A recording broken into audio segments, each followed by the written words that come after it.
This is one small step for a man, one giant leap for mankind. Shoot for the stars, but if you happen to miss, shoot for the moon instead. I believe that every human has a finite number of heartbeats. I don't intend to waste any of mine running around doing exercises. It suddenly struck me that that tiny pea, pretty and blue, was the Earth. I put up my thumb and shut one eye, and my thumb blotted out the planet Earth. I didn't feel like a giant. I felt very, very small. Mystery creates wonder, and wonder is the basis of man's desire to understand. I think we're going to the moon because it's in the nature of the human being to face challenges. It's by the nature of his deep inner soul, we're required to do these things just as salmon swim upstream. Well, I think we tried very hard not to be overconfident, because when you get overconfident, that's when something snaps up and bites you. I believe that the message of Apollo 11 was that in the spirit of Apollo, a free and open spirit, you can attack a very difficult goal and achieve it, if you can all agree and work together to achieve that goal. The single thing which makes any man happiest is the realization that he has worked up to the limits of his ability, his capacity. Man must understand his universe in order to understand his destiny.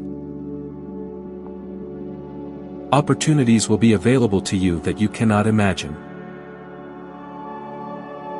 The important achievement of Apollo was demonstrating that humanity is not forever chained to this planet, and our visions go rather further than that, and our opportunities are unlimited. You've got to expect things are going to go wrong. And we always need to prepare ourselves for handling the unexpected. How we use the knowledge we gain determines our progress on Earth, in space, or on the moon. Your library is a storehouse for mind and spirit. Use it well. There are places to go beyond belief. It never hurts to have friends around, so that's why you'd form a crew. I am, and ever will be, a White Sox, pocket protector, nerdy engineer born under the second law of thermodynamics, steeped in steam tables, in love with free body diagrams, transformed by Laplace, and propelled by compressible flow. A picture does a great job, but it's not nearly like being there. I guess we all like to be recognized not for one piece of fireworks but for the ledger of our daily work. It's a brilliant surface in that sunlight. The horizon seems quite close to you because the curvature is so much more pronounced than here on Earth. It's an interesting place to be. I recommend it.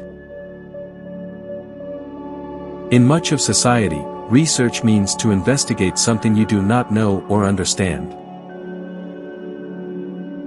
We have no proof, but if we extrapolate, based on the best information we have available to us, we have to come to the conclusion that other life probably exists out there and perhaps in many places. Start at the end and work back.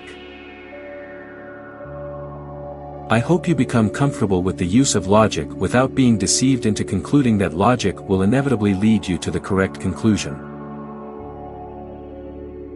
History will remember the 20th century for two technological developments, atomic energy and space flight. Geologists have a saying, rocks remember. People love conspiracy theories. It's a great thing for a man to walk on the moon.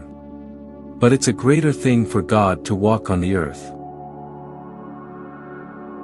Pilots take no special joy in walking, pilots like flying. Fear is not an unknown emotion to us. The regret on our side is, they used to say years ago, we are reading about you in science class. Now they say, we are reading about you in history class. Here men from the planet Earth first set foot upon the moon. July 1969 AD. We came in peace for all mankind. Ever since I was a little boy, I dreamed I would do something important in aviation. I can honestly say, and it's a big surprise to me, that I have never had a dream about being on the moon. In flying, the probability of survival is inversely proportional to the angle of arrival. If you don't know who you are, a university is an expensive place to find out.